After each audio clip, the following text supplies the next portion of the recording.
सभी का हमारे YouTube चैनल पर हार्दिक स्वागत है। इससे पहले की वीडियो को इतना प्यार देने के लिए आप सभी का हार्दिक आभार।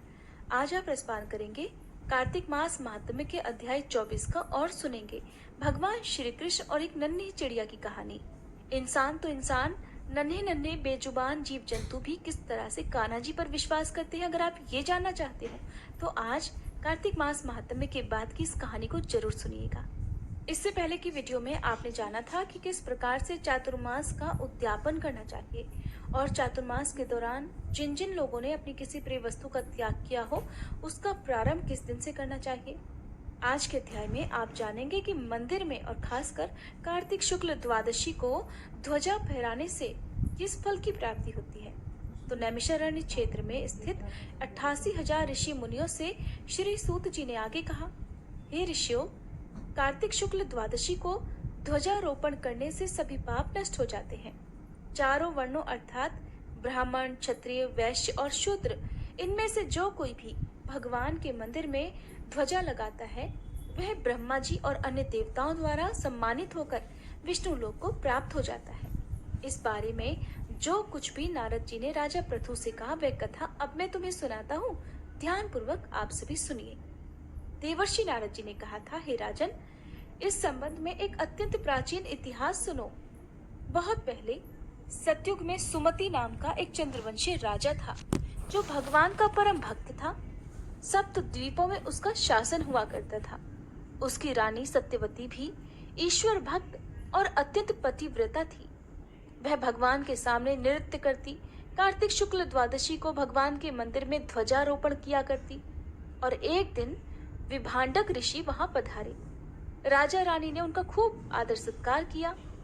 उन्हें ध्वजारोपण करते हुए देखकर ऋषि ने उनसे कहा, हे राजन, भगवान को प्रसन्न करने के तो और भी अनेकों साधन हैं, तब आपकी इस ध्वजारोपण में ही इतनी श्रद्धा क्यों है। यह सुनकर राजा ने कहा, हे मुनि, इसका अत्यंत अद्भुत एक इतिहास है जिसे मैं आपको सुनाता हूँ। तब राजा बताने लगे कि पूर्व जन्म में मेरा नाम मालिनी था। मैं ब्राह्मण होकर भी द्वेषी, कुकर्मी, महापापी और वेश्यागामी था। इन कुकर्मों के कारण ही मेरे बंधु बांधवों ने मुझे घर से निकाल दिया। इसके पश्चात वन में जाकर मैं एक टूटे फूटे विष्णु मंदिर में रहने लगा। मैं वन में जीव जंतु और हिरणों को मारकर अपना पेट भरा करता था। एक दिन विंध्याचल पर्वत पर रहने वाली कोकिलिनी नाम की एक निषाद कन्या, जिसने अपने ही पति को मार दिया था, भूख से व्याकुल होकर वहां आई और मेरे पास ही रहने लगी। संयोगवश कार्तिक शुक्ल द्वादशी को हमने एक कपड़े को बांधकर झंडी सी बनाई और दोनों मदिरा पीकर झंडी हाथ में लेकर सारी रात भगवान की मूर्ति के सामने नृत्य करते रहे। नृत्य करते रहने के कारण प्रातः काल तक हम दोनों की मृत्यु हो गई। जब हमारी मृत्यु हो गई तब यमदूत हमें यम फांस में बांधकर मारते हुए यमराज के पास ले गए। उसी समय भगवान विष्णु के दूत विमान लेकर वहीं आ गए और उन यमदूतों को जो हमें लेकर जा रहे थे धिक्कारते हुए बोले कि तुम सिर्फ पापियों को ही यमपुरी में ले जा सकते हो, धर्मात्माओं को नहीं। इस पर यमदूत भी क्रोधित होकर कहने लगे कि अरे, ये तो दोनों महापापी हैं। इन्होंने तो अपने पूरे जीवन में एक भी पुण्य कार्य नहीं किया है, इसी कारण हमें इन्हें यमपुरी में ले जा रहे हैं। तब भगवान विष्णु के दूत कहने लगे कि यह अत्यंत खेद की बात है कि तुम्हें धर्म और अधर्म का बिल्कुल भी ज्ञान नहीं है। ये ठीक है कि जीवन भर ये सिर्फ पाप कर्मों में ही लिप्त रहे, परंतु कार्तिक शुक्ल द्वादशी को तो इन्होंने भगवान के मंदिर में ध्वजारोपण और नृत्य गायन किया है। इससे तो इनके सारे पाप जड़ सहित नष्ट हो गए हैं। इसलिए ये अब विष्णु लोक जाने के अधिकारी हैं, भले ही इन्होंने अनजाने में यह सब कार्य किया है। इसके पश्चात विष्णु भगवान के दूत हमें विमान में बिठाकर विष्णु लोक को ले गए। अपनी कथा समाप्त करते हुए राजा ने कहा, हे पूज्यवर, अनजाने में ध्वजारोपण का ऐसा फल है तो श्रद्धा पूर्वक कार्तिक शुक्ल द्वादशी को ध्वजारोपण करने से जितना फल प्राप्त हो सकता है उसका तो वर्णन ही नहीं किया जा सकता। इतनी कथा सुनकर विभांडक ऋषि तप करने वन में चले गए और आज का अध्याय भी समाप्त हुआ। अब सुनिए कान्हा जी और नन्ही चिड़िया की कहानी। ये कहानी महाभारत काल से जुड़ी हुई है। कुरुक्षेत्र के मैदान में ऐतिहासिक महाभारत का युद्ध लड़ा गया था। कुरुक्षेत्र के युद्ध क्षेत्र को विशाल सेनाओं के आने जाने की सुविधा करने के लिए तैयार किया जा रहा था। उन्होंने हाथियों का इस्तेमाल पेड़ों को उखाड़ने और जमीन साफ करने के लिए किया था। ऐसे ही वहां पर एक पेड़ पर एक गौरैया अपने 4 नन्हे नन्हे बच्चों के साथ रहती थी। जब उस पेड़ को उखाड़ा जा रहा था तो उस चिड़िया का घोंसला जमीन पर गिर गया। लेकिन भगवान का चमत्कार कि घोंसला जमीन पर गिरने के बाद भी उसकी संतानें अनहोनी होने से बच गई। उसके बच्चे मरने से बच गए। लेकिन अभी वो बच्चे बहुत छोटे थे। छोटे होने के कारण अभी उनके पंख भी पूरी तरह से बड़े नहीं हुए थे। इस कारण वो उड़ भी नहीं सकते थे। कमजोर और भयभीत गौरैया वो मदद के लिए इधर उधर देखती रही। तभी उसने भगवान कृष्ण को अर्जुन के साथ वहां आते हुए देखा। दरअसल भगवान कृष्ण और अर्जुन युद्ध से पहले मैदान की जांच करने और युद्ध की शुरुआत करने से पहले जीतने की रणनीति तैयार करने के लिए वहां गए थे। जब उस चिड़िया ने देखा कि कान्हा जी वहां आ रहे हैं तो उसने उन तक पहुंचने के लिए अपने छोटे छोटे पंख फड़फड़ाए और किसी तरह से वो कान्हा जी के पास पहुंच गई। कान्हा जी के पास पहुंची तो अपनी ही आवाज में उनसे कहने लगी, हे श्री कृष्ण, कृपया मेरे बच्चों को बचाइए, क्योंकि कल से युद्ध शुरू होने पर उन्हें कुचल दिया जाएगा। सर्वव्यापी भगवान उस नन्ही चिड़िया से बोले कि मैं तुम्हारी बात सुन रहा हूँ, लेकिन मैं क्या करूं? मैं तो प्रकृति के कानून में हस्तक्षेप नहीं कर सकता। भगवान की बात सुनकर गौरैया परेशान हो गई, लेकिन फिर भी कहने लगी कि हे भगवान, मैं तो जानती हूँ कि आप ही मेरे उद्धार करता है और मैं अब अपने बच्चों के भाग्य को, उनके भविष्य को आपके हाथों में सौंपती हूँ। और अब हे प्रभु, ये सब कुछ आपके ऊपर है। आप चाहें उन्हें मार दें या उन्हें बचा लें। अब काल चक्र पर तो किसी का बस है नहीं। श्री कृष्ण ने तो एक साधारण व्यक्ति की तरह ही उस चिड़िया से बात की थी, जिसका अर्थ तो ये था कि वहां उस विशाल युद्ध के मैदान में ऐसा कुछ भी नहीं था कि जिसके बारे में वो कुछ भी कर सकते थे। परंतु गौरैया ने पूरे विश्वास और श्रद्धा के साथ एक बार फिर से भगवान से कहा, प्रभु, आप कैसे और क्या करते हैं वो मैं नहीं जान सकती। आप तो स्वयं काल के नियंता हैं, ये मुझे पता है। मैं सारी स्थिति और परिस्थिति और अपने को परिवार सहित आपको समर्पित करती हूँ। नन्ही चिड़िया की बात सुनकर अब भगवान बोले कि ठीक है, तुम अभी से अपने घोंसले में 3 सप्ताह के लिए भोजन एकत्रित कर लो। गौरैया ने भगवान की बात सुनी। अब जब ये बातें हो रही थी गौरैया और भगवान के बीच में, तो अर्जुन भी जो भगवान के साथ ही खड़े हुए थे वो इन सारे संवादों से बिल्कुल अनजान थे। उन्हें नहीं पता कि भगवान कृष्ण की और नन्ही चिड़िया की जो उनके आसपास ही मंडरा रही थी, पंख फड़फड़ा रही थी, उनके बीच में क्या बातें हो रही हैं। अर्जुन ने देखा कि एक नन्ही चिड़िया कान्हा जी के चारों ओर घूम रही है और पंख फड़फड़ा रही है। उन्होंने सोचा कि शायद ये बाधा डाल रही है। वो दोनों तो आपसी वार्तालाप करने के लिए उस युद्ध के मैदान में आए थे। अर्जुन ने देखा तो गौरैया को दूर भगाने की कोशिश की। गौरैया ने अपने पंखों को कुछ देर के लिए फुलाया और उसके बाद वापस पंख फड़फड़ाती हुई वो अपने घोंसले में चली गई। 2 दिन के बाद, ठीक 2 दिन के बाद, शंख के उद्घोष से ही दुंदुभियां बजने के साथ ही भीषण युद्ध की शुरू होने की घोषणा कर दी गई। भगवान कृष्ण ने अर्जुन से कहा कि हे अर्जुन, जरा अपने धनुष और बाण मुझे दो। अर्जुन ने सुना तो हैरान, क्योंकि भगवान कृष्ण ने तो युद्ध में कोई भी हथियार न उठाने की शपथ ली थी।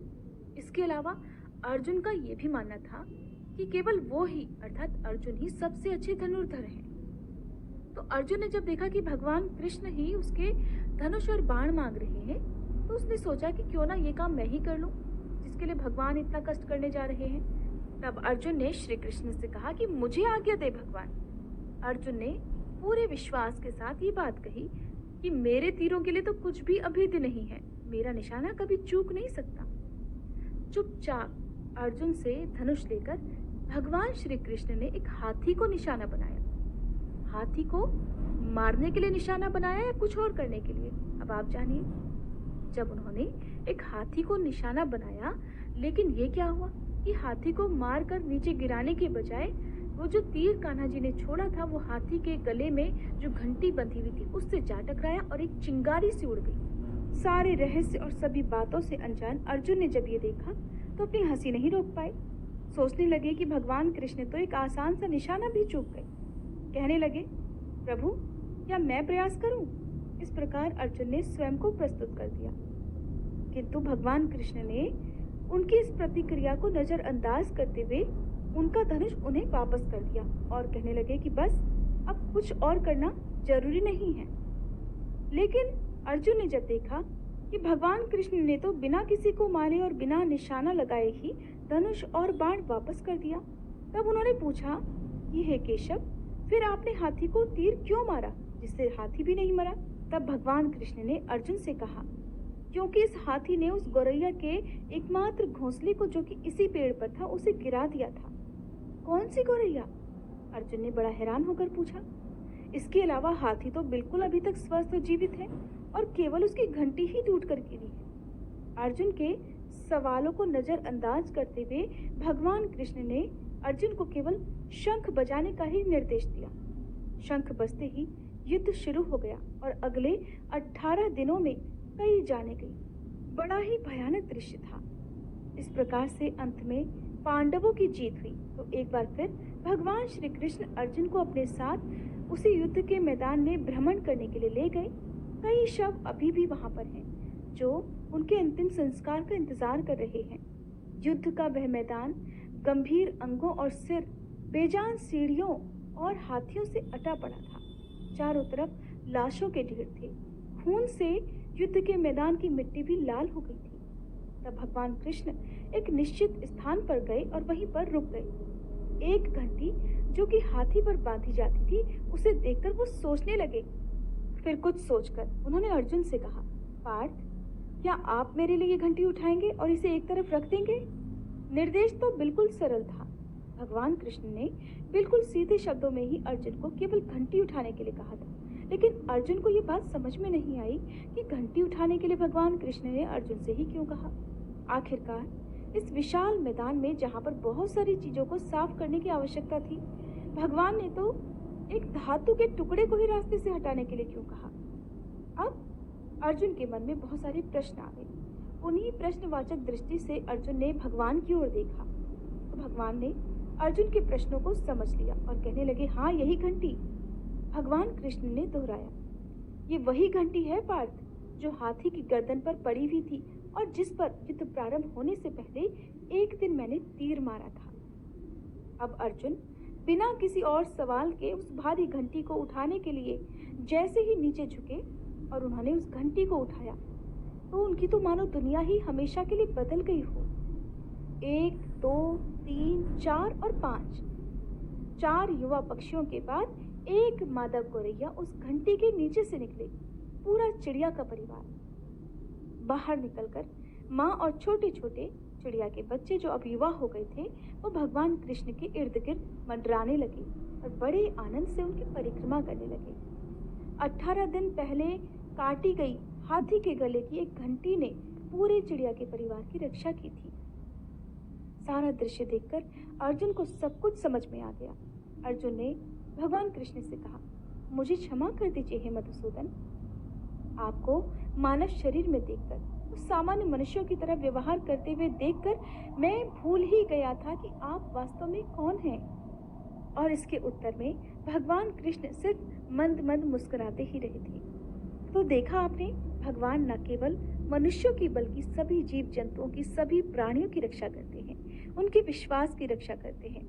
अब नन्हे नन्हे जीव जंतु जो हमारी तरह पढ़े लिखे नहीं है या हमारी तरह पूजा पाठ नहीं कर सकते, भगवान के मंदिर में नहीं जा सकते, भगवान का मंदिर नहीं बना सकते, लेकिन मन से वो भी भगवान की ही पूजा करते हैं, मानसिक पूजा ही करते हैं। उनके मन में विश्वास होता है और भगवान अपने भक्तों के इसी विश्वास की लाज रखते हैं।